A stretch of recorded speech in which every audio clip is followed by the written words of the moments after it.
and swift and Shrimati effective. Geniben Thakor जी।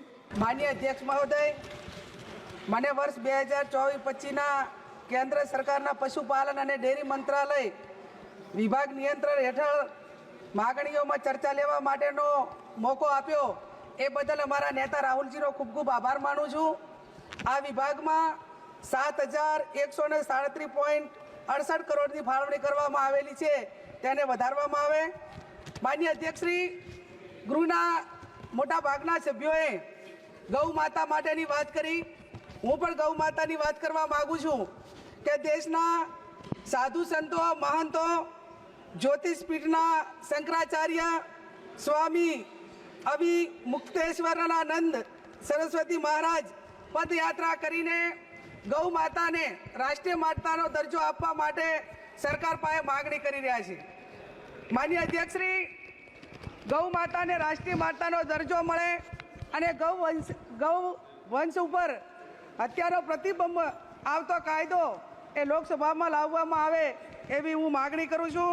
માનનીય અધ્યક્ષશ્રી, ગાયોને નિભાવણી માટે પશુ દીઠ તમામ ગૌશાળાઓને 100 રૂપિયા પ્રતિ દીઠ આપવામાં આવે એ પણ હું માગણી કરું છું। માનનીય અધ્યક્ષશ્રી, ગૌ માતાના દૂધમાંથી તમામ બનાવટો જે બનાવવામાં આવે તે ખૂબ ગુણકારી હોય છે અને જે આપણી પ્રાકૃતિક ખેતી હોય છે એ ખેતીમાં પણ ગાયના ગોબર માટેની ખૂબ જરૂર હોય છે।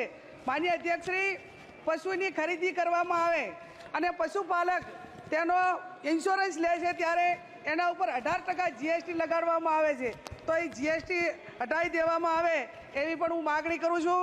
માનનીય અધ્યક્ષશ્રી, ભારતમાં ચાલતા તમામ કતલખાનાઓમાં કઈ પાર્ટીએ કતલખાનાઓ પાસેથી કેટલું ફંડ લીધું તે નામ જાહેર કરવામાં આવે એવી પણ હું માગણી કરું છું।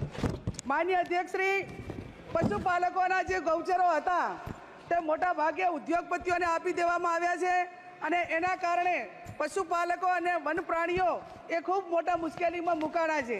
ત્યારે માનનીય અધ્યક્ષશ્રી, આપના માધ્યમથી માગણી કરું છું કે જે ગૌચરો છે એ ઉદ્યોગપતિઓને કેમને ન આપવામાં આવે અને એના ઉપર જે સુપ્રીમ કોર્ટે પ્રતિબંધ નાખેલો છે એને યથાવત રાખવામાં આવે એવી પણ હું આપની પાસે માગણી કરું છું। માનનીય અધ્યક્ષશ્રી, મારો જિલ્લો બોર્ડરનો જિલ્લો છે અને એમાં સેન્સિટિવ ઝોન છે।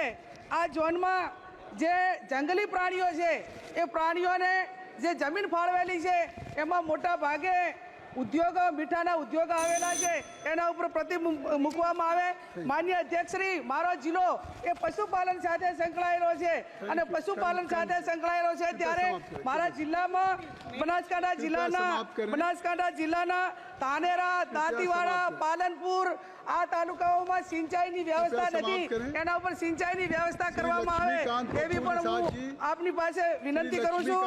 માનનીય અધ્યક્ષશ્રી, જે ડેરીઓની ચૂંટણી અને તમામ સહકારી ચૂંટણીઓ એ એક મંડળીનો ઠરાવ કરવામાં આવે છે, એને બદલે તમામ દૂધના કસ્ટમરો હોય એ ડેરી નિયામકના તમામ પ્રતિનિધિઓને ચૂંટે એવી પણ હું માગણી કરું છું।